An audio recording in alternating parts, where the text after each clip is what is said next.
Hello everyone. এতিয়া চোৱা অনুশীলনী 6.2 মই ইয়াৰ আগৰ ভিডিঅ'বোৰত 6.1 ৰ আলোচনা কৰিছো। এতিয়া হল 6.2 6.2 ৰ এক নম্বৰ গণিতত কি দিয়া আছে চিত্ৰত দিয়া আছে x আৰু y ৰ মান উলিওৱা আৰু তাৰ পাছত দেখুৱা যে AB প্যাৰালেল CD মানে AB সমান্তৰাল CD।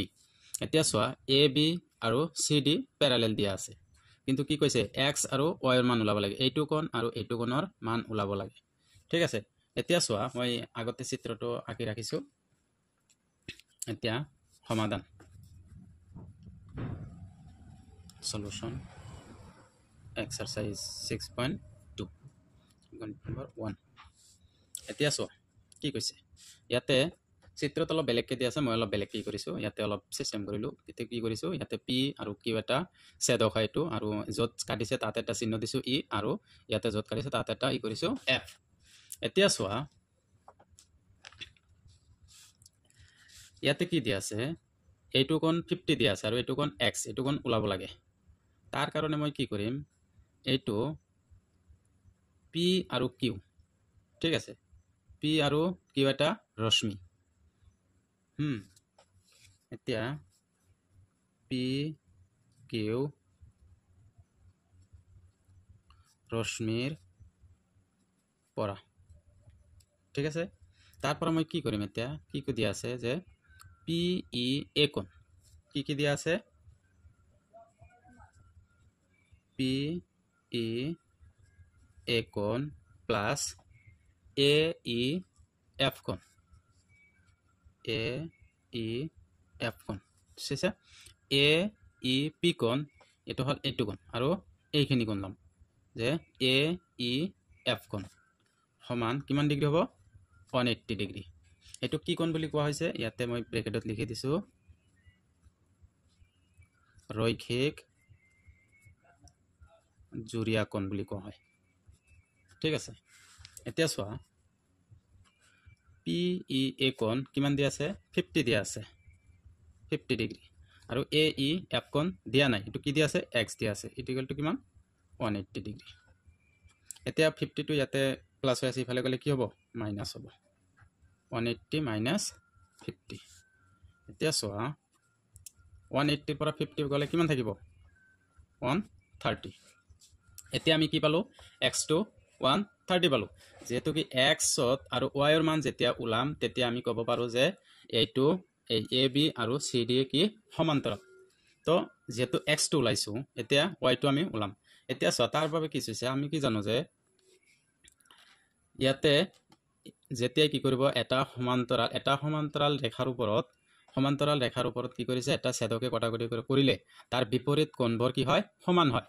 তো এতিয়া চোৱা যেহেতু x কোণ এটো পাইছো 130 তাৰ বিপৰীত কোণ কি হ'ব এটো 130 হ'ব। আৰু এটা কি কৈছে যেতিয়া কি কৈছে যে এটা দুটা সমান্তৰাল ৰেখাৰ এটা ছেদকৰ কি কৈছে একে সাইডৰ কোণবিলাক কি হয় সমান হয় তেনেহলে কি এটো যদি 130 হয় তেনেহলে এটোও কি হ'ব y কোণও কি হ'ব 30 আৰু নাইবা ইয়াতে কি কৈছে ইয়াৰ বিপৰীত কোণবোৰ কি হয় সমান হয়। এতিয়া কি কৈছে এতিয়া আমি লিখিব পাৰো এতেকে y = 130 লিখিব পাৰো y = কি লিখিব পাৰো 130 কাৰণ কি লৈ বিপৰীত কোণবোৰ কি কৈছে সমান্তৰাল বাহু দুডালৰ বিপৰীত কোণবোৰ কি হয় সমান হয়। ইয়াতে লিখিম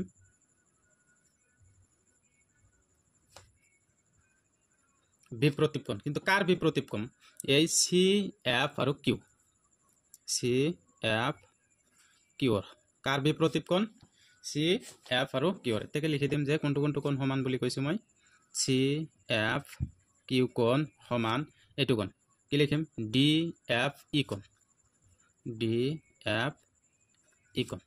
ঠিক আছে কিমান পাইছো 130। তো y কোণ আমি কি পালো 130 পালো যেহেতু ইয়াতে লিখিম এতিয়া যেহেতু x 130 পাইছো আৰু y কোণ 130 পাইছো এতিয়া আমি ক'ব পাৰো যে এতেকে ইয়াৰ পৰাই ক'ব পাৰো যে a b সমান্তৰাল cd।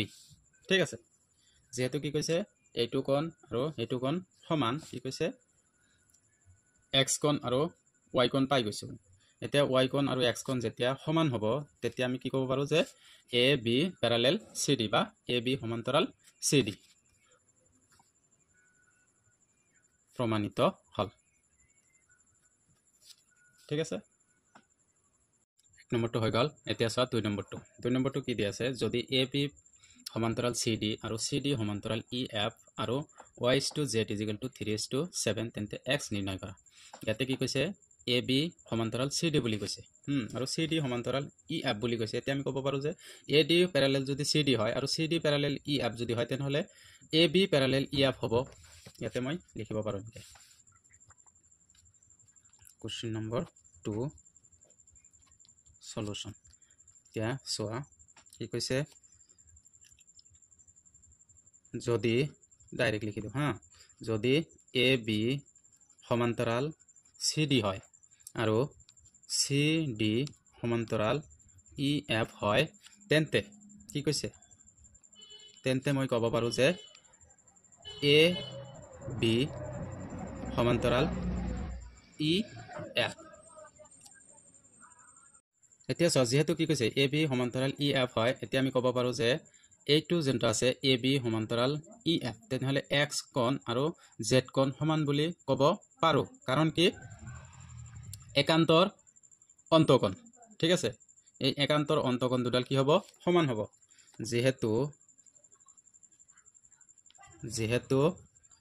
এ বি সমান্তৰাল ই এফ তো ইয়াৰ পৰা মই ক'ব পাৰোঁ যে x = z। কাৰণ কি একান্তৰ অন্তকোণ। ঠিক আছে, এতিয়া চোৱা কি দিয়া আছে কি y/z = 3:7। এতিয়া যেতিয়া এটা সংখ্যা কি ইছটোত দিয়া থাকিব তেতিয়া আমি এটা ধ্ৰুৱক সংখ্যা ধৰি ল'ম। তাৰ কাৰণে মই এইটো এনেকৈ লিখিম যে y = 3a। এটা কি ধৰিলোঁ, ধ্ৰুৱক সংখ্যা ধৰিলোঁ, আৰু z = 7a। এইটো মই 1 নম্বৰ দিলোঁ আৰু এইটো 2 নম্বৰ দিলোঁ। এতিয়া ইয়াৰ পৰা মই এই চিত্ৰৰ পৰা চিত্ৰৰ পৰা লিখিম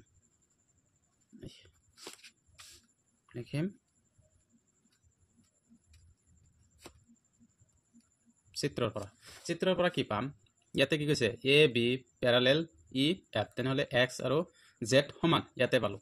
আৰু কি কৈছে x আৰু y প্লাছ কৰিম। চিত্ৰৰ পৰা কি x + y = 180, x + y = 180 কিয় লিখিলোঁ, ইয়াতে কি কৈছে এই দুটা চিত্ৰত চোৱা x আৰু y এই দুটা কি কোণ, এই দুটা হ'ল কি অনুৰূপ কোণ। ঠিক আছে, ইয়াতে মই লিখি দিম অনুৰূপ কোণ। ঠিক আছে, এইখিনি লিখিলে আৰু কি হয় বস্তুটো ক্লিয়াৰ হয়। এক্সৰ মান তো ইয়াতে নাই, আছে কাৰ মান, জেডৰ মান। ঠিক আছে, তো ইয়াতে কি লিখিম মই জেড, কাৰণ ইয়াতে কি দিয়া আছে x = জেড দিয়া আছে, সেইকাৰণে মই কি কৰিলোঁ z + y লিখিলোঁ সমান 180। ঠিক আছে, এতিয়া চোৱা জেডৰ মান দিয়া আছে কিমান 7a প্লাছ ৱাইৰ মান কিমান দিয়া আছে 3a = 180। এতিয়া চোৱা 7a আৰু ইয়াতে কি হ'ল 10a = 180। এইটো ৰাখি দিয়া 180/10। ঠিক আছে, এতিয়া a = কিমান পালোঁ 18 পালোঁ। a = 18 পালোঁ। এতিয়া কি কৰিম, এই এৰ মানটো মই সমীকৰণ 2ত বহাম। এতিয়া কি কৈছে এৰ মান সমীকৰণ 2ত বহুৱাই কি লিখিম z = 7a। ঠিক আছে, z = 7a। এতিয়া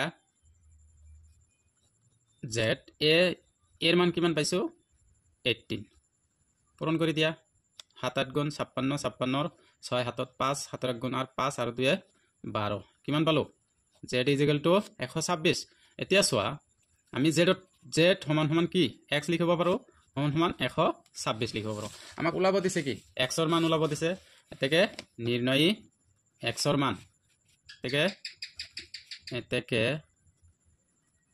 নিৰ্ণয়ী x = 126 ডিগ্ৰী। বুজি পাইছা, আশা কৰোঁ চবে বুজি পাইছা এইটো।